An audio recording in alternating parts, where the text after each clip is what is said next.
Good evening. Thank you, everyone, for being here. Quick introduction. Some of you might already recognize my face, and some of you know me online through emails. I am Alder of District 12. The district I represent starts from First Street, from Burr Jones Park, East High School, goes all the way up to MATC, Truax, Dane County Airport, and then ends on the north at Warner Park, including Oscar Mayer. For last 8 to 9 months, I receive a lot of emails, a lot of feedback. I provide that email and feedback to planning staff. I have a meeting with planning staff, express some of your concerns, some of good things I heard from, and also some of the concerns. I pass all those feedback. During this process, as an alder, I organized 2 public meetings, beside what effort, a lot of effort of outreach organized by the planning staff as well. Without taking more time, I welcome all of you here. And Eric, no? They already gone? All right. I will pass to Heather.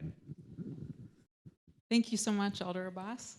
My name is Heather Stouter, and I'm the director of the city's planning division. And welcome. I'm really glad to see such a great turnout tonight. I'm going to kick things off with just a few words about our city's comprehensive plan and how this effort fits into a bigger picture citywide. So the comprehensive plan, how many of you were involved at all in the comprehensive plan a couple of years ago?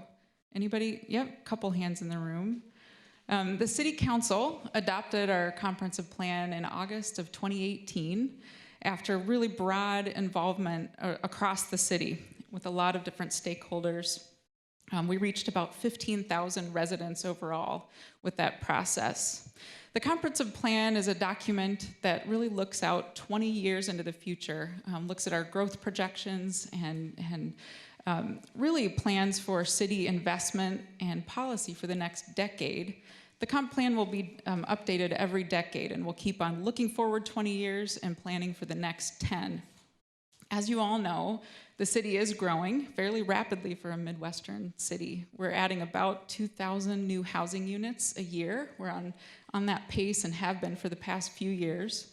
Between the years of 2015 and 2040, projections show that we'll probably add about 40,000 new households total. So that's 70,000 residents to our city of 250,000 people. So we're growing fairly rapidly once again.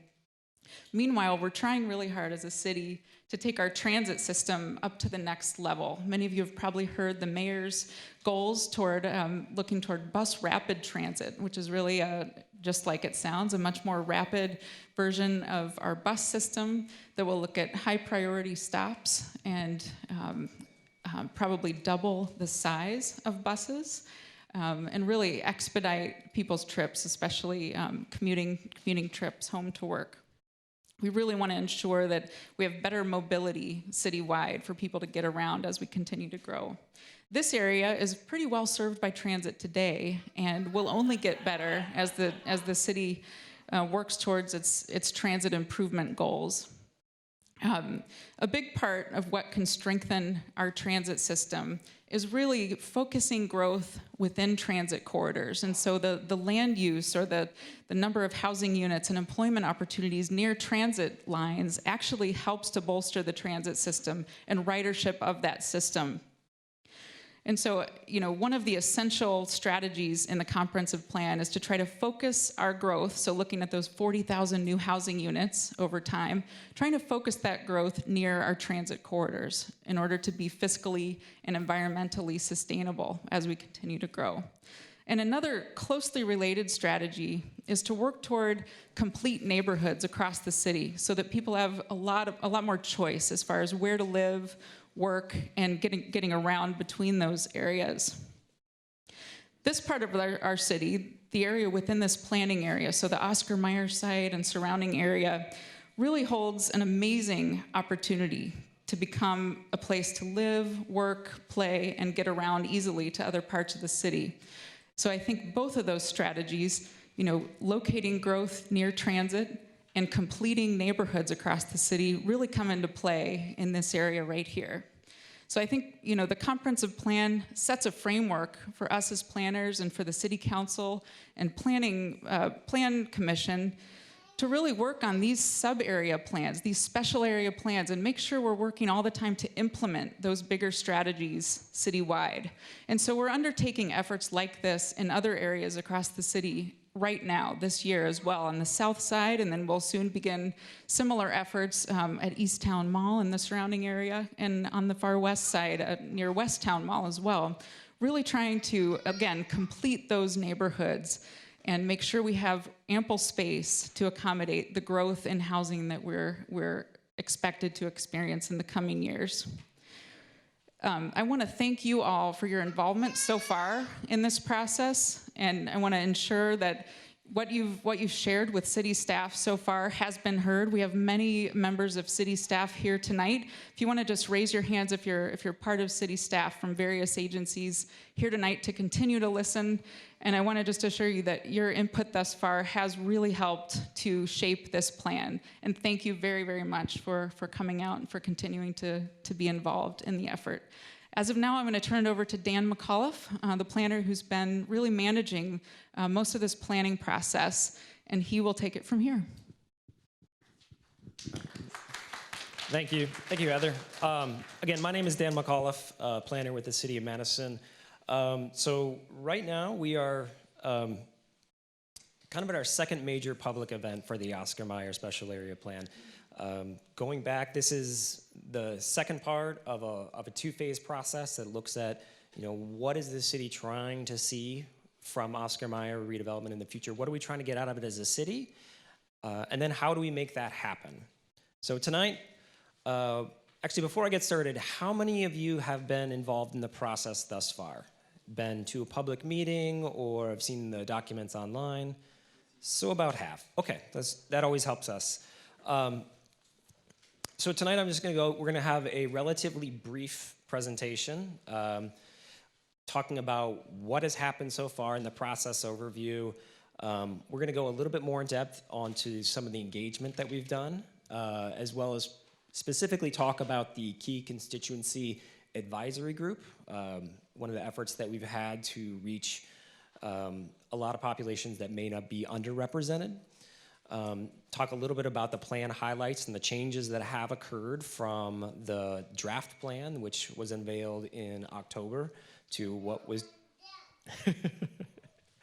and then what are our next steps? Planning processes don't go on forever, and so what happens after tonight? Following the presentation, we're gonna hope everybody grabs some bakery from Feed Kitchen, because we don't want to take that with us.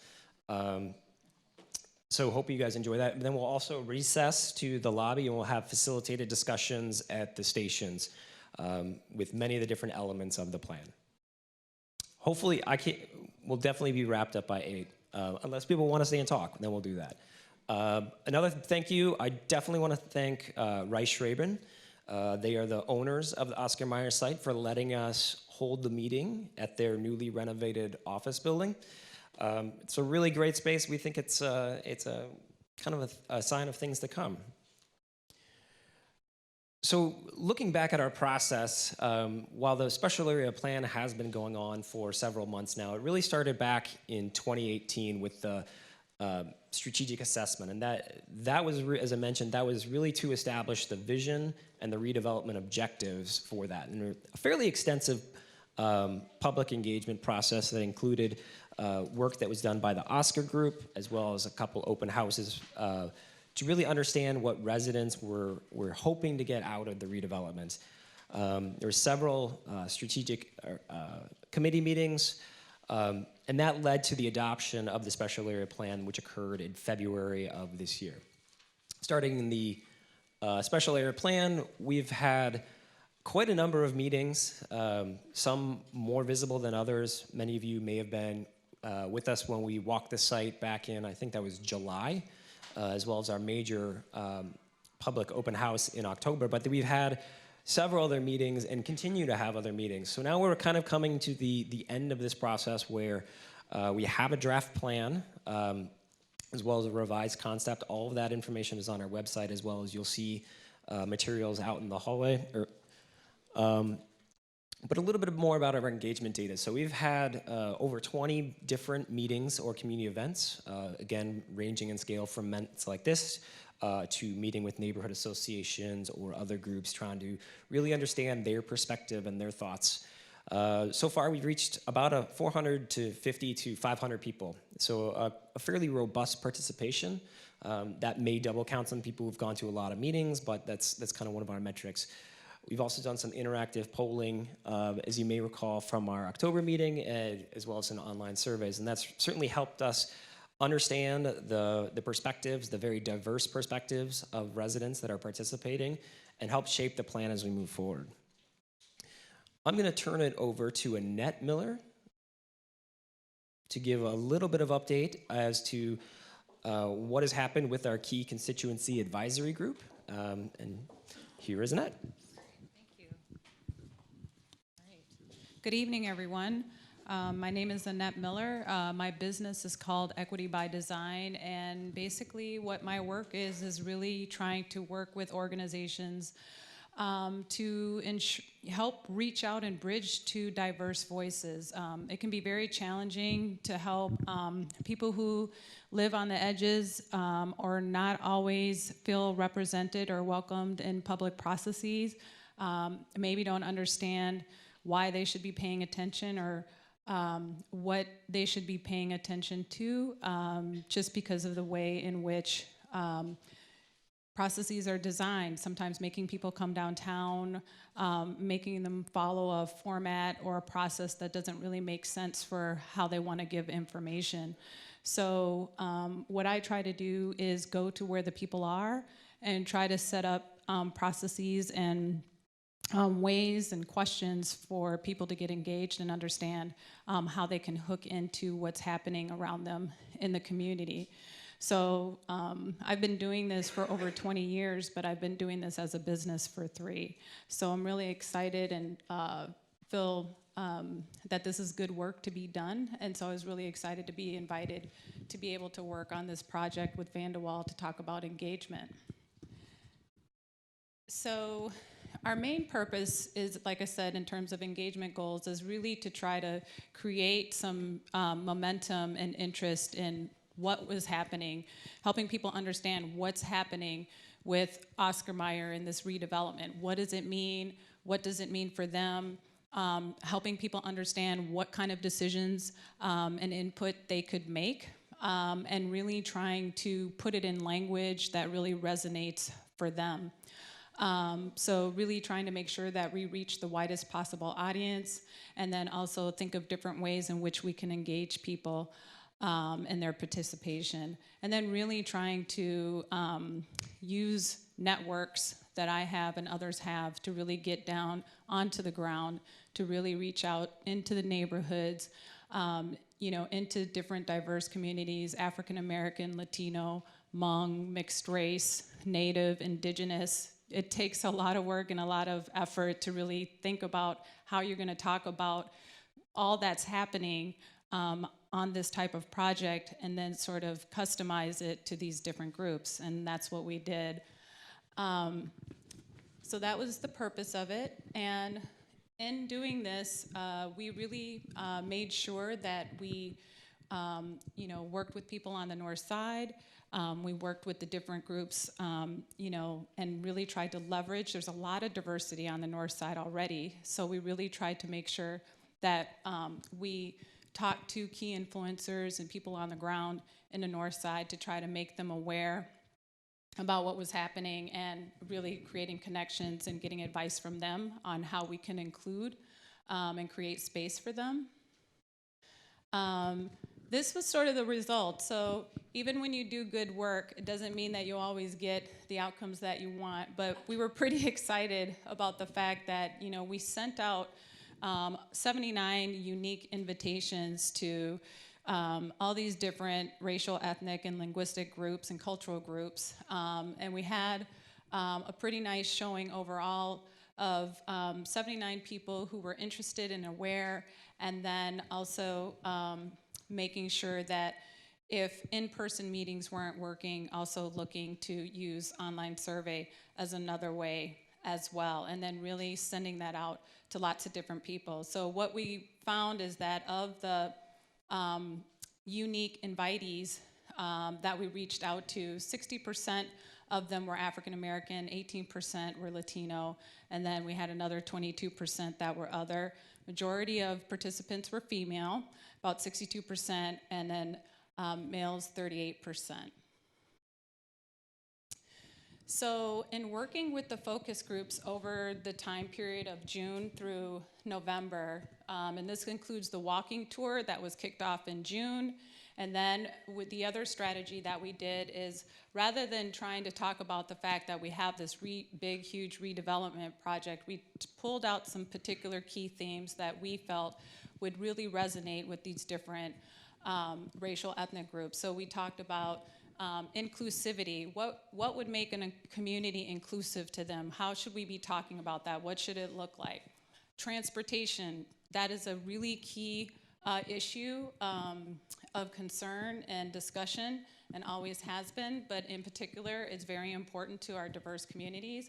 And then also talking about the economics of what it means to do a major, millions, hundreds of millions of dollars redevelopment. Well, what kind of economic impact can it have to them?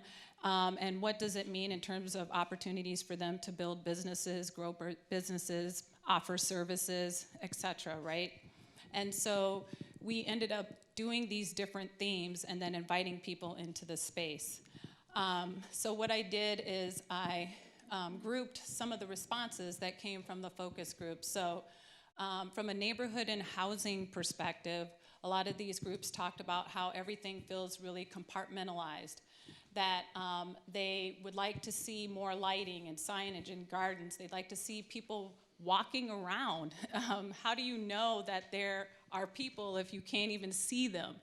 And hopefully I appreciate the fact that I see people nodding, because that means that it's not just unique to this particular, it's unique to humans, right? It's unique to people. But how can people know that this place is welcoming for them if they don't see anybody that looks like them, talks like them, identifies like them? So really thinking about more connectivity and thinking about how can we develop the community elements that can really influence the community to be out more. And we know that we do have a streets issue, right? Like it's a lot of concrete, very intimidating. So we know why people aren't walking around, and it's great to see really great ideas in the plan to address that.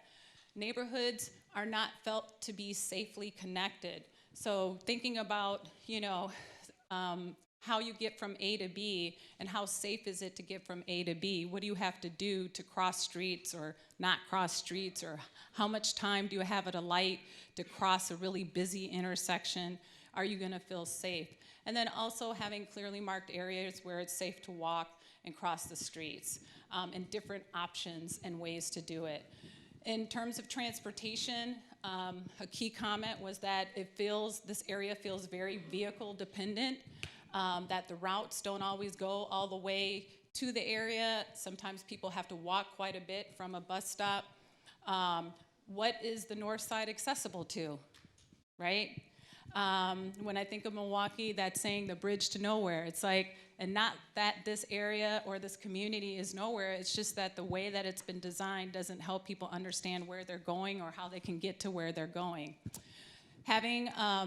Thinking about transportation is missing it as a focus, using transportation as a way to leverage workforce and commerce, so that has not been done. And then also the area is not walkable or safe to encourage commerce. So if you want people to buy things or purchase things or stop and do things, then the area has to have and be conducive in order to allow that to happen. In terms of culture and community, build a space that is formed by the people. It should speak to more than one type of group. There is no sense of what community you are in. Everything that is done should be built with a pedestrian feel in mind. Can we point people towards the area and have different opportunities? The way the area is built physically around mobility makes you feel like you are not welcomed as a walker, biker, or commuter who lives in the area. It's not destination oriented. Bring more culture and character to the area. which in turn will bring more people and bring more business to want to develop the area. Signs seen in different languages makes you feel comfortable that there may be diverse groups of people in the area. Economy and opportunity. This is more than just being at the table, but having the ability to change the narrative. Every step of the way needs to be intentional. This is currently an underutilized space, which creates an island effect and disconnects us.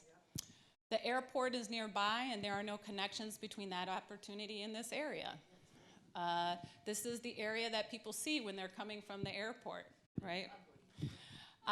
This needs to be a destination for food, entertainment, etc. We want to create multi-use space with light manufacturing, job opportunities, interactive activities for folks of all ages. We want to create life. Ensuring that at least 25% of the construction and development dollars in general are focused towards minority and women-owned businesses. Hiring people who are from the neighborhood and building a renewed pipeline and workforce of people from that area. So those were the comments that came out of those discussions in those sessions. This is now the survey insights that came from folks. There were 70% of the responses were people who represented a racial, ethnic, cultural identity. 76% of who responded lived within the city of Madison, and 83% of them were between the ages of 25 and 64. So 73% responded and said that there is a good balance of housing and employment. 50% stated that the concepts presented meet the vision and the redevelopment objectives. 70% stated that the sketches accommodate growth and keep the north side character. 53% want connected local street network with direct routes to, from, and through the area. And 20% want bus rapid transit along Sherman or Packers. And then 60% said that they prioritize create an inclusive mixed-use hub that has a north side vibe and identity. That's what they said. So I think I went over my time, but I guess what I want to say is, like all of this work, it's small but mighty, but as someone who's done engagement all over the community, I really feel like the ideas that were presented and expressed through these sessions really resonate with what all people are thinking about. But I think it's pretty interesting to see what particular demographics are really looking for and seeking when they see this kind of redevelopment project happen. So I hope this was very informative for all of you. Thanks.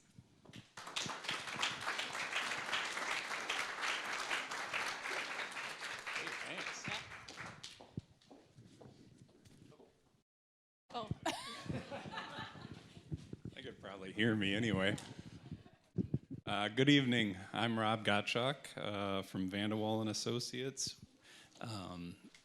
We were engaged both in phase 1 and phase 2 of this project to work alongside Equity by Design as well as the city staff.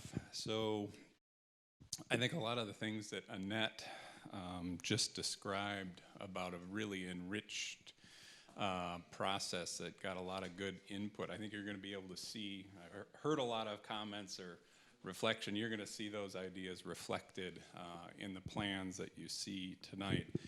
I think a good share of you have seen a lot of this, so I will be as brief as I can, try to take about 10 to 15 minutes total to review the entire project, which includes about 100 recommendations. I won't go over them all, but we'll hit some highlights so you can kind of get the essence of what the plan entails, and then everybody will have an opportunity, save at least an hour plus, to have more conversation about the ideas, get in a little more involved about the specifics after that.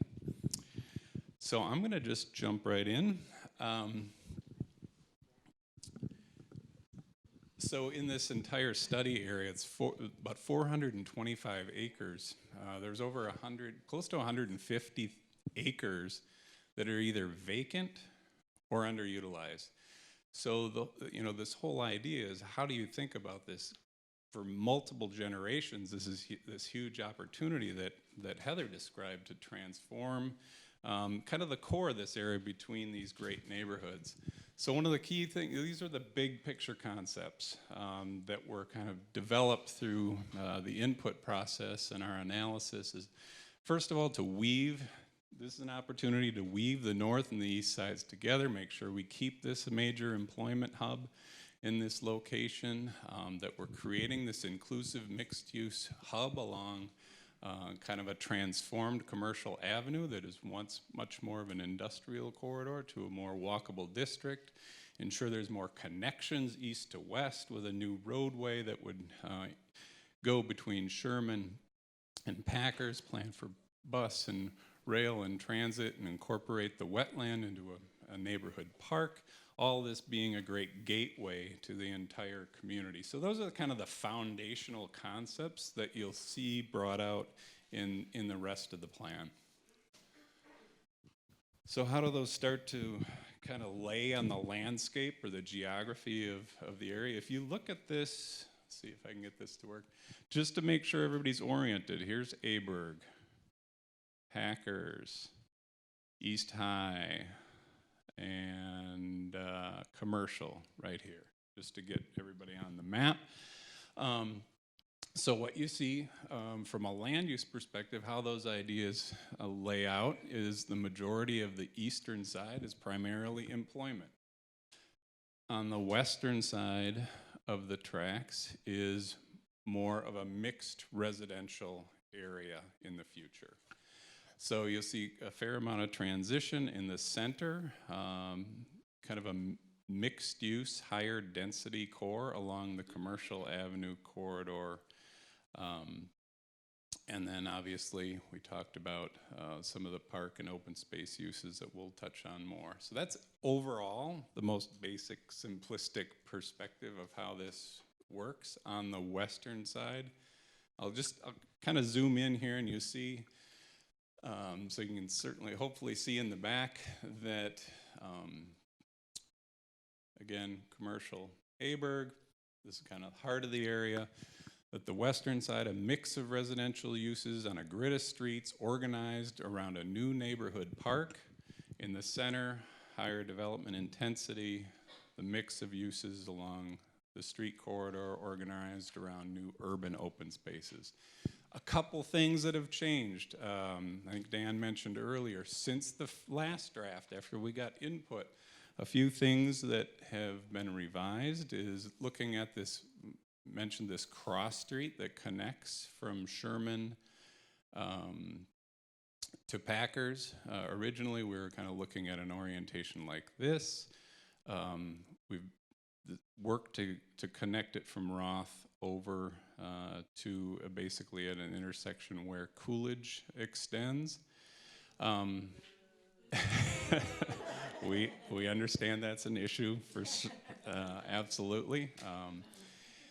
But that also on this side of on the west side, that allowed the park, because we heard that there was a strong desire to ensure that there was enough park and open space that allowed that park to grow from approximately 8 acres to 13 acres as shown here. So those are kind of the changes that we've seen. Also a little bit more flexibility and more of the area that's called the mixed use or higher intensity mixed use on the southern end of the area. I think there's so many of you that I'm just afraid that we won't have an opportunity for everybody to ask questions in the other room. So if we could hold off, I think that would be best. Thank you. So now kind of going within the transportation and the land use section or recommendations, not only, so that was the land use, looking at the bike and pedestrian from a transportation perspective. I know it's kind of hard to see, but you'll see a lot of the existing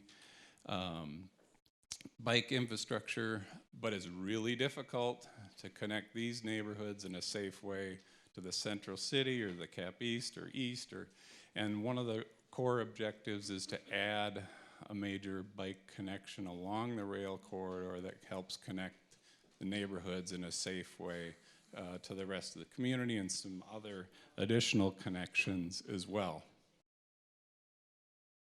Other transportation recommendations that you see on here was mentioned, the BRT route, not sure where it's going to be, either in the future, whether it's on Packers or Sherman, but certainly stops through these corridors, the potential future for longer range rail transit, whether that's intercity or local or event, potential signalized intersections in different locations from 3rd and 6th, and the area of Coolidge to provide more access as some of these sites redevelop. And also extending potential B-cycle locations from, right now very focused in the downtown, starting to come out east, and eventually getting up in this area as there's more development or more people and intensity over time. Some of the transportation recommendations. Oh, also, almost forgot, on the northern edge, looking at long range, could there be different configurations of the actual interchange in that location that's kind of the gateway to the area? No driving. No roundabout. Too big to take it. So, I hear you. So other things, so those big opportunities, how do you start to make this place? I talked about a more pedestrian environment. In the land use and transportation section are a variety of urban design recommendations. So these are kind of recommendations and some guidelines of how you actually create the new built environment in a way that achieves the overall vision. So there's a whole bunch of recommendations related to that. But overall, it's to create a much more pedestrian-oriented development pattern in this area, and it better knit into the surrounding environment. So you start to see images. They're probably a bit small for many of you, but looking at commercial and Packers, this is the Demetral Park right now, Madison College, the ability to transform that intersection into a much more mixed-use, active location that becomes part of the identity, overall identity of the place, of the area, versus kind of an industrial road with little access. Also gathering places that you would see along that development would be organized around for people to come to, and businesses and food trucks and other activities. And then you look on the north end, up in the Aberg area, that the future development would have orientation and new employment and businesses that would address and create more of a gateway into the neighborhood area. Also in the land use and transportation section, not only are there urban design guidelines, but also height recommendations. So what you see here, or have a hard time seeing in here, is each one of these little white circles has a range of heights. So that gives you an idea of the recommendations for how big buildings will be in this area. To summarize, I would say, you'll see higher scale buildings in the core, proximate to where the buildings we are in right now and along the railroad tracks, and then they transition down to 2 and 3 and 4 stories on the edge as you get closer to the existing neighborhoods. Speaking of neighborhoods, housing is another big chapter of recommendations in the document. I think the most, we're talking about a pretty significant amount of, at the end of the day, probably said this earlier, but the land use plan as it lays out probably can accommodate over 4,000 jobs in this area, and probably around 2,500 or a little more new residential units in this area. But the idea is to make sure that it is a complete mix of housing, not only for price points, but style and type, with higher density focused kind of in the center along this kind of transit spine, encouraging ownership opportunities as well as affordable housing in this area at a variety of different price points. So I think that's, but it is, slightly higher in development intensity than some of the surrounding neighborhood areas. From an economic development perspective, so what are we talking about? Over 4,000 jobs. There was 4,000 jobs right here on this site at its peak. But we envision a much different framework. I think the real recommendation here is, as you know, that many of the jobs in this corridor historically were manufacturing. But I think there's a strong desire and strong market forces that say that it'd be really a full spectrum of jobs, and living wage jobs is a strong recommendation for this area that covers a pretty broad landscape of economic sectors. So while manufacturing will still be a component of this area, also we see service and technical trades, food manufacturing, the mixed use area might have tech office to hospitality to sports and entertainment and retail services.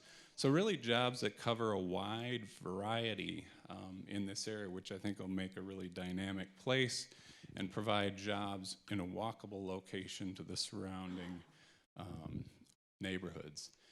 We got a lot of existing building stock, so I mean, it's going to be different to have this enlivened with a lot of different people, but that building stock is really an infrastructure that can be utilized versus I think a lot of people were thinking that maybe this entire area would have been scraped clean.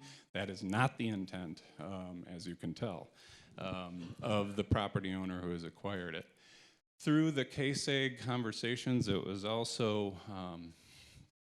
brought up that this is a real opportunity, that in this location somewhere for an incubation space that was really focused on businesses of color and making this a pipeline so that as this entire area grows and a lot of people of color and other people who have hit significant barriers to entrepreneurship and business development in this community would have a better opportunity to help to be actively involved in riding this next economic wave in this area. And it's very intentional as part of the overall recommendations of the plan.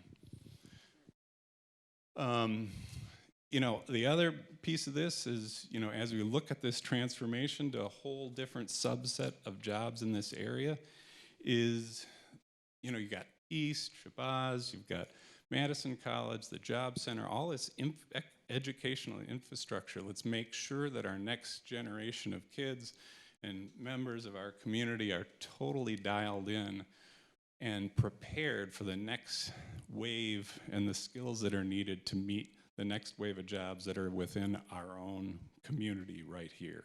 So that's another strategy and approach that's been recommended to ensure that we're working with all those bodies in the future to, or not today, and also in the future as this area transforms. And I think,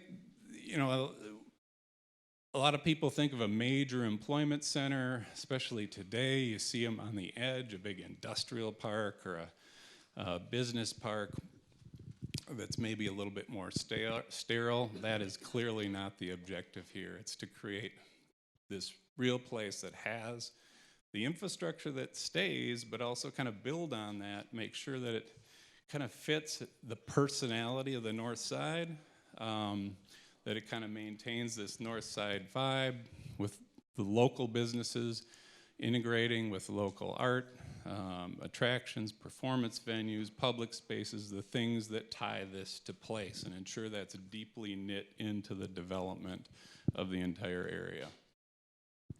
There's also a layer of recommendations around sustainability and being green and resilient. One of the key areas here is ensuring that we preserve the wetland that's on the west side of the study area and integrate that into a park. There's recommendations about different passes and active uses in that area. Stormwater is a big issue, as we all know in our community. Making sure that the next wave, that we're really taking that into consideration.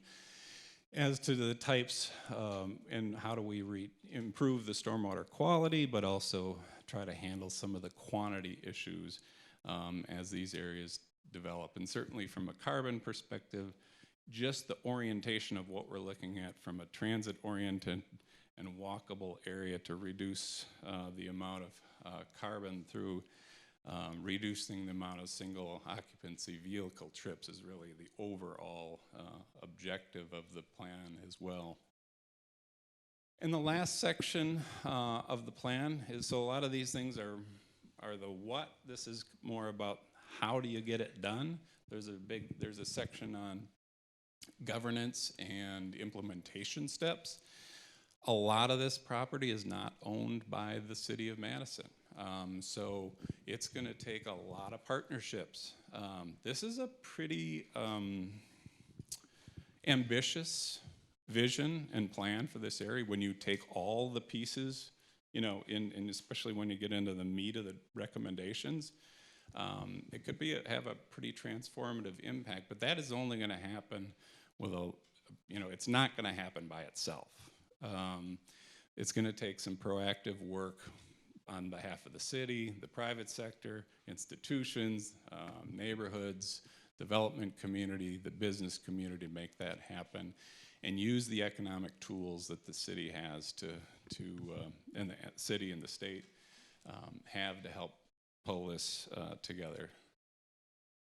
So with that, I will turn it back to Dan, and we look forward to talking more about the details as we kind of wrap things up.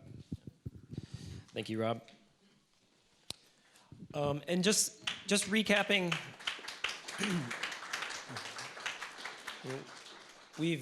as you probably saw on the way in, there's a summary of public comment, but just recapping the fact that, you know, what we've heard so far, the major concerns, certainly with the Hartmeyer property, what is that balance of open space versus the development?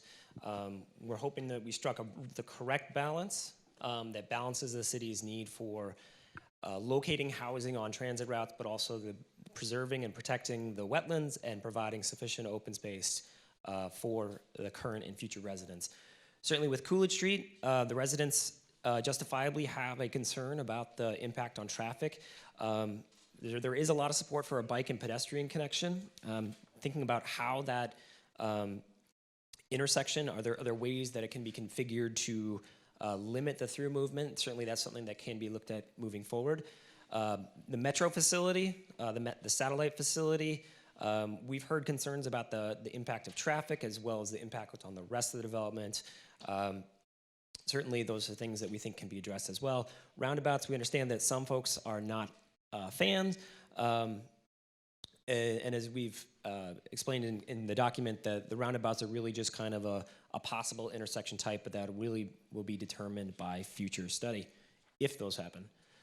So what's next? So this is pretty much wrapping up our presentation for tonight. So after, actually this next slide, we'll be recessing into the other room, and again, I want everybody to grab some Feed Bakery brownies and cookies on their journey to the lobby. That sounds kind of funny. So what happens after this? So there's discussions. Hopefully everybody got the yellow comment card. Love to hear what everybody has to say. It certainly helps us as well as decision makers in the process move forward. On February 10th, we will be discussing the draft with Plan Commission, the draft concept, the changes.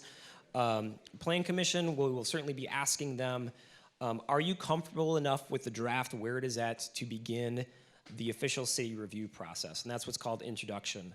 That could occur if Plan Commission says, yes, we're comfortable enough with it. We could start the decision-making and approval process with an introduction to council on 25th. That is really, we call it the approval process, but it's really where elected and appointed decision makers start making decisions. We'd anticipate at least 4 public meetings through the course of that, and those will be certainly if you're on the email list, either the Oscar Mayer email list or I'm sure Alder Syed's email list, you'll certainly be aware of those. We don't know exactly what they are because council needs to decide which boards, commissions, and committees will review the document. Ultimately, though, we're looking at a possible decision by council and Plan Commission either in late March or mid-April. Then after that, moving into implementation, there's a fairly lengthy to-do list that we need to start doing. conversations with the railroad, conversations with property owners, conversations with DOT, all things that need to occur prior to this 20 to 30-year vision coming true. So with that, I want to thank you all for attending. Grab some bakery. Oh, and also, thank you, Heather. One thing that we are doing starting this year is we're tracking our attendance at public meetings to see how well we are reaching all of Madison's population. So please fill out the blue sheet. Just it's got some basic demographic information. We'll be putting that out at the end of the year, seeing how well we're doing as a staff reaching all of Madison's residents. So, all right. Thank you, everybody.